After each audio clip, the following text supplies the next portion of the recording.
안녕하세요. 오늘은 41번째 시간입니다. 사도행전 25장입니다.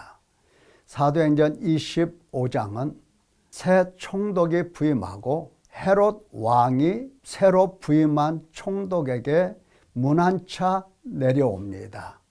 그 가운데서 바울 사도의 재판이 이루어지면서 복음이 그들에게 증거됩니다.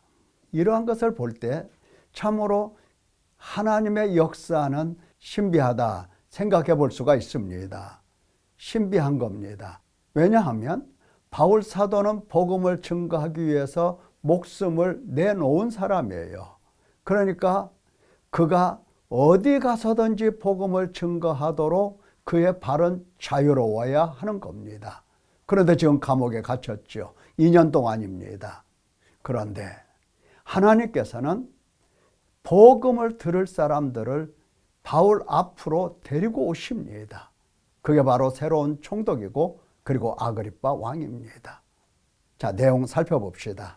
새 총독이 부임하고 베스도가 재판자리에 앉고, 새로운 총독은 베스도입니다. 이전 총독은 벨릭스고요. 바울을 데려오라 명령합니다. 또 예루살렘에서 유대인들이 내려옵니다. 고발하죠. 능히 증거를 대지 못합니다.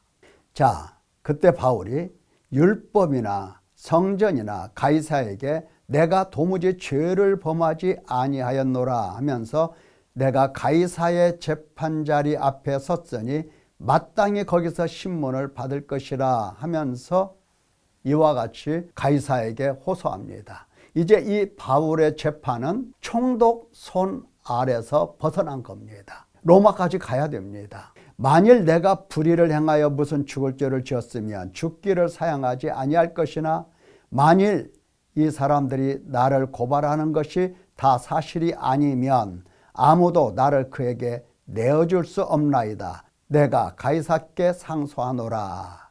배석자들이 상의하고 네가 가이사에게 상소했으니 가이사에게 갈 것이라. 가이사에게 로마로 보낼 모든 결정을 딱 내립니다. 이제 바울은 로마로 갈 일이 생긴 겁니다. 그때 아그리빠 왕이 방문을 합니다. 왜 이렇게 방문했을까요? 아무도 모르죠. 겉으로는 지금 문안차 온 겁니다. 아그리빠 왕과 버니게가. 아그리빠 왕하고 버니게는 한 형제입니다. 근데 꼭 같이 다녔죠. 베스도에게 문안하러 가이사랴에 온 겁니다. 그때 베스도가 왕에게 바울의 사건을 들고 옵니다. 뭐라고 하죠? 로마 사람의 법을 이야기하면서 재판, 악행의 혐의는 하나도 없다. 종교와 예수의 죽은 것을 살아있다고 증언하는 것 외에 죽일 죄인된 모습은 하나도 없다라고 왕에게 이 총독이 설명을 해줍니다. 그래서 바울이 황제의 판결을 받도록 자기를 지켜주기를 호소하므로 황제께 확실한 사실을 아뢰을 것이 없으므로 신문한 후 상소할 자료가 있을까 하여 아그리빠 왕 당신 앞에 글을 내세웠나이다. 죄목도 밝히지 않고 죄수를 보내는 것이 무리한 일이다. 아그리빠 왕이 내려오자 바울 사건을 아그리빠 왕에게 이야기하는 겁니다. 그래서 베스도와 아그리빠 왕이 이제 바울의 증거하는 말씀을 들을 수밖에 없게 된 겁니다. 그것이 바로 26장에 기록이 되어 있어요. 자, 그러면 이 아그리빠 왕이 누군지 한번 살펴보도록 하겠습니다. 성경에 헤롯이 여럿이 나오죠. 복잡하죠? 누가 누군지 알 수가 없습니다. 한 사람 같죠? 한 사람이 아닙니다. 첫째는 헤롯 대왕이 있고요. 이 사람은 예수님께서 탄생하셨을 때에 유대 베들레헴에서 유아 학살한 학살자입니다. 자, 이 사람이 죽으면서 아들 셋에게 땅을 나눠줍니다.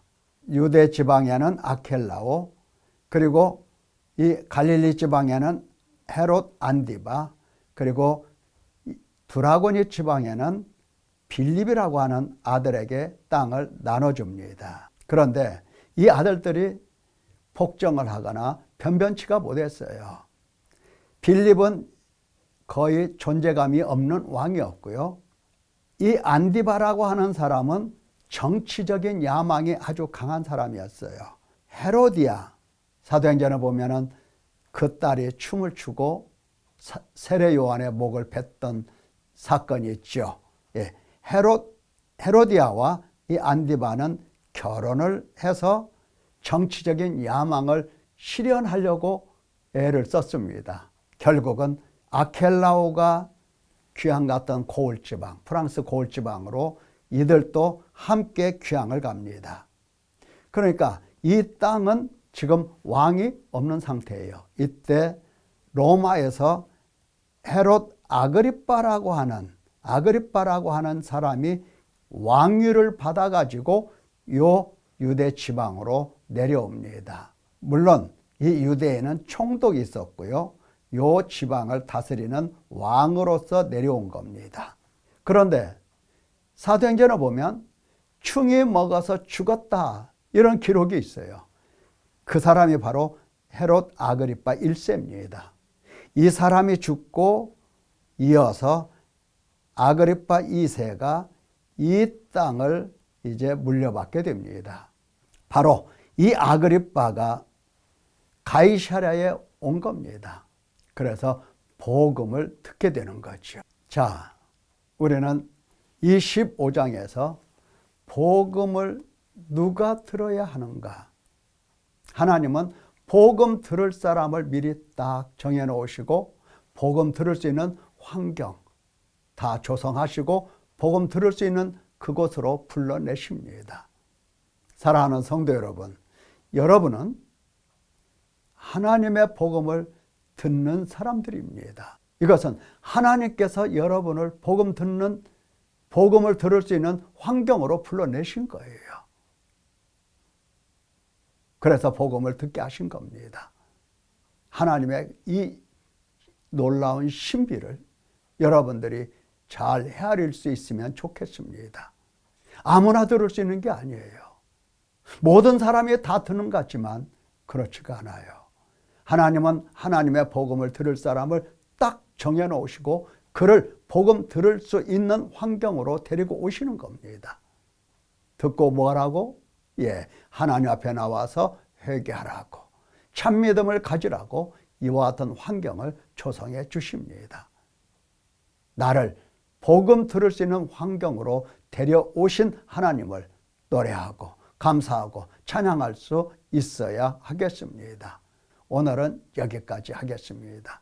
감사합니다.